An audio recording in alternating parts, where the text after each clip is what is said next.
Hi అండి, అందరు ఎలా ఉన్నారు? అందరూ బాగుండాలని మనస్ఫూర్తిగా కోరుకుంటున్నాను. నేను మీ కోరాడు వాసు, గొల్ల చదువు కళాకారుణ్ణి. మన వీడియోలు చూసి సపోర్ట్ చేసిన మన వారందరికీ కూడా నా ధన్యవాదాలు తెలియజేసుకుంటున్నాను. యూట్యూబ్లో, ఇన్స్టాగ్రామ్లో మరి మన వీడియోలు చూసి ప్రతి ఒక్కరు కూడా సపోర్ట్ చేస్తున్నారు. మన వీడియోలు చాలా దినగా ఆదరిస్తున్నారు. Thank you for support. అయితే మన యాదవ్ జరుపుకున్న గావు పండుగలు, వాటి విధానం ఏమిటి అనే దాని మీద మన ఛానల్ అయితే క్రియేట్ చేయడం జరిగింది. అది మీ అందరికీ తెలుసు. ఇప్పుడు మన గావు పండుగలు, మన పద్ధతులు మన తాత ముతోతాతల నుంచి మనకు వస్తుంది. ఒక 15 సంవత్సరాల క్రితం చూసుకుంటే మన కళకి, మనకి యాదవ్ చరిత్రకి, మన గొల్ల చదువుకి ఉన్న ప్రత్యేకత చాలా ఉన్నతం. ఎప్పుడైతే టీవీ, మొబైల్స్ వచ్చాయో చాలా వరకు మన కళకి గుర్తింపు తగ్గిపోయింది.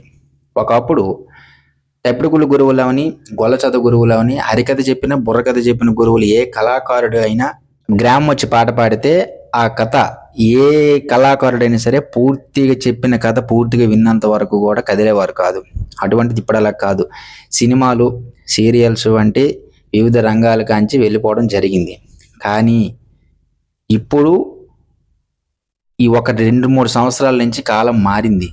ఎప్పుడైతే ఈ సోషల్ మీడియా, యూట్యూబ్, ఇన్స్టాగ్రామ్ని ఇవన్నీ ఎప్పుడైతే వచ్చాయో మా కళాకారులందరూ గావులకి వెళ్ళి వీడియోలు తీసి పెట్టడం వంటివి చూసి మా కళకు చాలా వరకు గుర్తింపు రావడం జరుగుతుంది. మనం పాడే ఈ గంగమ్మ తల్లి పాట ఏంటి అనేది ఇప్పుడు చాలామందికి కూడా తెలియడం జరుగుతుంది. ఎందుకంటే ఈ సోషల్ మీడియా పెరిగింది. ఇన్స్టాగ్రామ్, యూట్యూబ్ అని సోషల్ మీడియా ఎప్పుడైతే పెరిగిందో చదువుకున్న కుర్రోళ్ళు కూడా మన కళని ఈ ఒక పద్ధతులు చూడడం మొదలు పెడుతున్నారు. ఇప్పుడు చాలా మంది కూడా నన్ను అడుగుతున్నారు. మన ఇన్స్టాగ్రాముల్లో, యూట్యూబ్లో కామెంట్ చేయడం జరుగుతుంది. ఇప్పుడు చాలా వరకు మన కళ అనేది మంచి ప్రాథమికుల కానించి వచ్చిన ఈ ఆచారం. ఒక గంగమ్మ తల్లికి ఈ గోవు పండుగ దేనికి చేస్తారు? మన పూర్వీకుల నుంచి వచ్చిన ఈ ఆచారం మన తాత, మన నాన్నలకి, మన నాన్న మనకి ఇప్పుడు చాలా వరకు మన కుర్రోళ్ళకి అప్పచెప్తున్నారు. కానీ మనోళ్ళకి అసలు ఎందుకు ఈ గోవు పండుగలు చేయాలో చాలా వరకు తెలియదు. ఇప్పుడు అదే సారాంశం మీద దేనికి అసలు గావు పండుగలు దేనికి చేస్తామని దీని మీద రాబోయే వీడియోలో మీరు తెలుసుకోవచ్చు.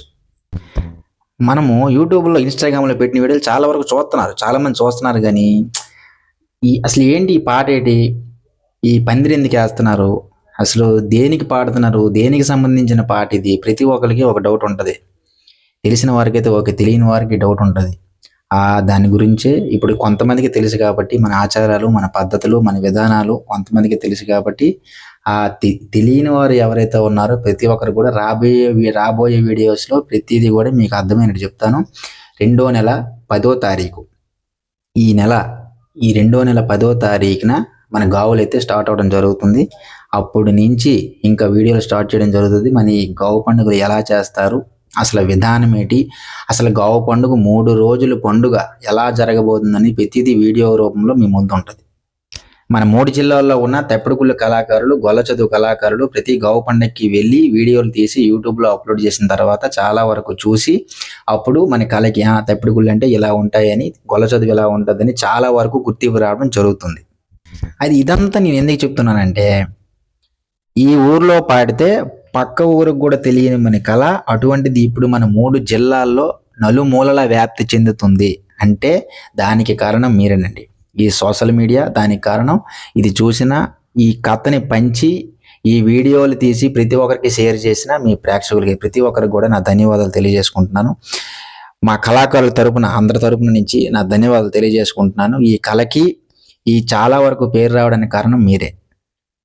2 సంవత్సరాల క్రితం వరకు ఎవరికి తెలియని కోరాడు వాసు ఇప్పుడు మీ అందరి దీవెనలు పొందుతున్నట్టంటే అదంతా మీ వల్లే.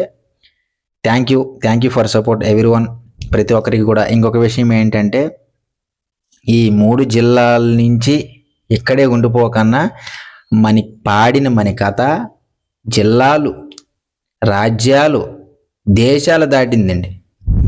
అది ఎలాగంటే జిల్లాలు కాదు, రాజ్యాలు కాదు, దేశాలు దాటింది. ఎలాగంటే దుబాయ్లో ఉన్న ఇప్పిలి రామ్ అనే వ్యక్తి మన యూట్యూబ్లో మన వీడియో చేసి నిన్న ఫోన్ చేయడం జరిగింది. నిన్న ఫోన్ చేసి మన గావు పండుగలు, అసలు అతనికి పుట్టు నుంచి గావు పండుగలు అంటే ఏమిటో తెలియదంట. ఈ యూట్యూబ్లో మొత్తం చాలా కాలం నుంచి యూట్యూబ్లో వీడియోలన్నీ చూస్తుండట. చూసి నాకు ఫోన్ చేసి చాలాసేపు మాట్లాడాం. థ్యాంక్ యూ అన్న, వీడియోలు చూసి ఫోన్ చేసినందుకు థ్యాంక్ యూ.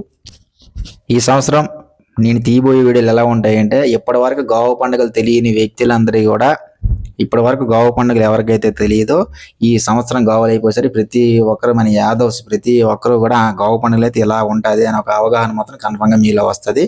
మన వీడియో అలా ఉండబోతున్నాయి. ప్రతి ఒక్కరు కూడా వీడియో చూసి సపోర్ట్ చేస్తారని మనస్ఫూర్తిగా కోరుకుంటున్నాను. నేను మరీ ఎందుకు చెప్తున్నానంటే, ఈ కళల్ని మన తాతల నుంచి వచ్చిన ఈ కళని కాపాడుకుంటే మన దగ్గర ఉన్న అనుభవంతుల్ని కాపాడుకున్నట్టే. ఒక అనుభవంతులైన ఒక పెద్దవారిని మనం కాపాడుకుంటే మనకి ఎంత ధైర్యం ఉంటుందో మన కళని అలా కాపాడుకోవాలి. ఎందుకంటే 20 సంవత్సరాల నుంచి నేను వింటున్నాను, ఈ కళలన్నీ, ఈ జానపద కళలన్నీ పోతాయి అనుకోని 20 సంవత్సరాలు. నా చిన్నప్పుడు నేను గొల్ల చదువు నేర్చుకున్నప్పుడు, నేను 5th క్లాస్ నుంచి నా గొల్ల చదువు నేర్చుకున్నప్పుడు ప్రతి ఒక్కరు కూడా అన్నారు, ఈ కళ ఎందుకు నేర్చుకుంటున్నావురా, ఇది నేర్చుకోకు, ఇది పోతుంది, ఇంక 2-3 సంవత్సరాలు పోద్దని చెప్తే అలాగ 2-3 సంవత్సరాల నుంచి ఆ చెప్పిన మాటలు అలా 20 సంవత్సరాలు వచ్చేసాయి. 20 సంవత్సరాలు వచ్చేసాయి కానీ ఇంకా మన గొల్ల చదువుకి క్రేజ్ తగ్గలేదు, మన గొల్ల చరిత్రకి క్రేజ్ తగ్గలేదు. మనకి తప్పిడుగులకు కానీ గొల్ల చదువు కానీ దేనికి క్రేజ్ తగ్గలేదు, ఇంకా పెరిగిపోతున్నాయి. దేశాల మీద గావులు పెరుగుతున్నాయి కానీ తరగలేదు. అందుకని ఒకప్పుడు అంటే మన తాతల దగ్గర మొబైళ్ళు, టీవీలు లేవు కాబట్టి అప్పుడు ఈ కళని అంత పరిచయం చేయలేకపోయారు.